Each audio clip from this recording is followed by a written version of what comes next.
2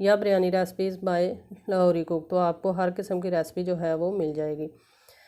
यहाँ पर हमने तकरीबन 8 से 10 सब्ज़ मिर्चें ऐड कर ली हैं और साथ में 1 चम्मच ज़ीरा ऐड कर लिया है। इसको हम फ्राई करेंगे तकरीबन आधा मिनट तक, और फिर इसके अंदर हम थोड़ा सा पानी ऐड करेंगे ताकि मज़ीद प्याज जो है वो जले नहीं।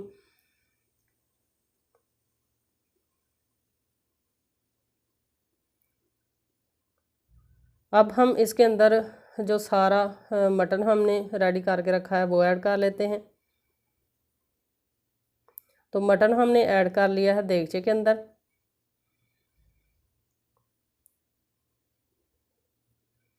अब मज़ीद यहाँ पर हम चावलों के हिसाब से पानी ऐड करेंगे। चावल जो हैं वो तकरीबन हमारे हैं 4 से 4.5 kg बासमती के चावल हैं हमारे। तो पानी हमने ऐड कर लिया है। अब देगचे को ढक्कन लगाएंगे और अच्छे से बॉयल होने तक कुक करेंगे।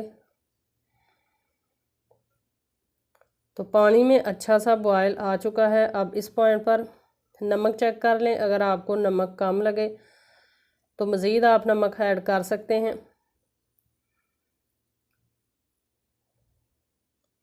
और अगर नमक पूरा हो तो फिर आपने जो चावल धोकर रखे हैं वो इसके अंदर ऐड कर दें। तो हम भी इसके अंदर ऐड कर लेते हैं चावल। चावल हमारे बासमती के हैं, इसलिए हमने इसको सिर्फ 20 मिनट या 25 मिनट पहले हमने चावलों को भिगो कर रखा था। अगर चावल होते सेला के, तो सेला के चावल जो हैं वो मैक्सिमम जो है वो 2 से 3 घंटे पहले भिगो कर रखना पड़ते हैं। तो चावल ऐड कर लेने के बाद अच्छे से इनको करेंगे मिक्स कर लेने के बाद इनको हम पहले 4 से 5 मिनट तक हाई फ्लेम पे कुक करेंगे। उसके बाद हमने कितना इसको कुक करना है, कितनी फ्लेम रखनी है और दम जो है वो कितना लगाना है वो भी मैं साथ साथ बताती हूँ आपको। इसलिए मैं कहती हूँ कि रेसिपी जो है वो हमेशा शुरू से एंड तक आप लाजमी देखा करें ताकि आपको अच्छे से समझ आ जाए। तो अच्छे से हमने मिक्स कर लिया है। अब इसको ढक कर तकरीबन 5 मिनट कुक करेंगे। तो चावलों को 5 मिनट हमने हाई फ्लेम पे कुक कर लिया है।